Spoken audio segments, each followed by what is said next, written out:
Is your relationship on the rocks? Our love doctor has advice for avoiding divorce. The world wasn't prepared, and we are expecting marriages to be prepared.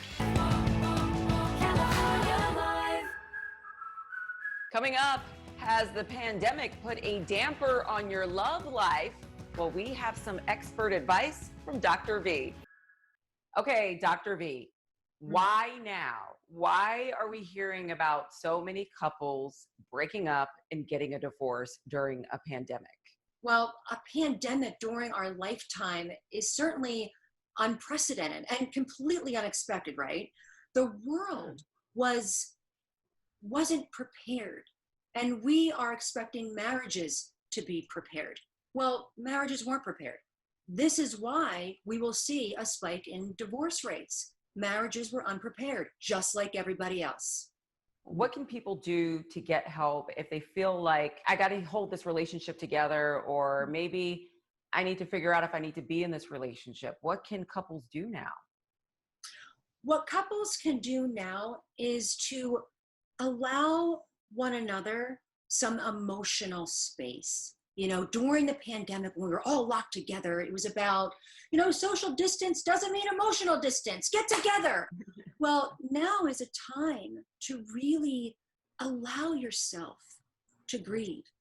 Give some slack to yourself. Give some slack to your partner. Take time to reflect. And this is a perfect time to be doing that. What can you do when there isn't a lot of physical space to give? Well, I mean, you can look, part of a good marriage, and believe it or not, part of a good divorce is communication. So ask for what you need. If you need emotional space, ask for that. If you need more intimacy, ask for that. I'm not a huge fan of date night. I think that that's a terrible idea.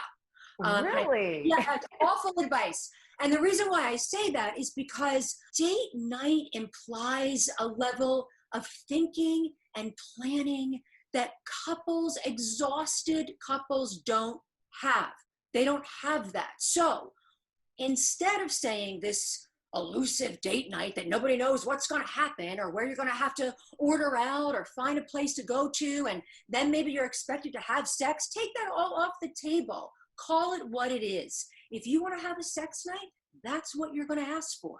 If you want to have intimacy night, that's what you're going to ask for. If you want to have a movie night, if you want to have connected night, whatever it is, just call it what it is so that everybody is on the same page. That is spectacular advice, being honest with your feelings. We're all in touch with our feelings right now because we're all feeling a lot of different things. And Yes. It's like, you've got to be honest, right? You got to be honest. Yes. And more importantly, you have to be honest with yourself. You can't be honest with your partner if you can't be honest with yourself. You also cannot, your partner won't know what you need unless you know what you need. So first and foremost is really discovering what is it that you need. And those needs can change from day to day to day. Well, Dr. V, thank you so much. And thank you for encouraging us all to be in touch with our feelings during this time, because it's so important, because I think we're all going crazy. So thank you. Thank you for having me. Thank you so much. Bye-bye.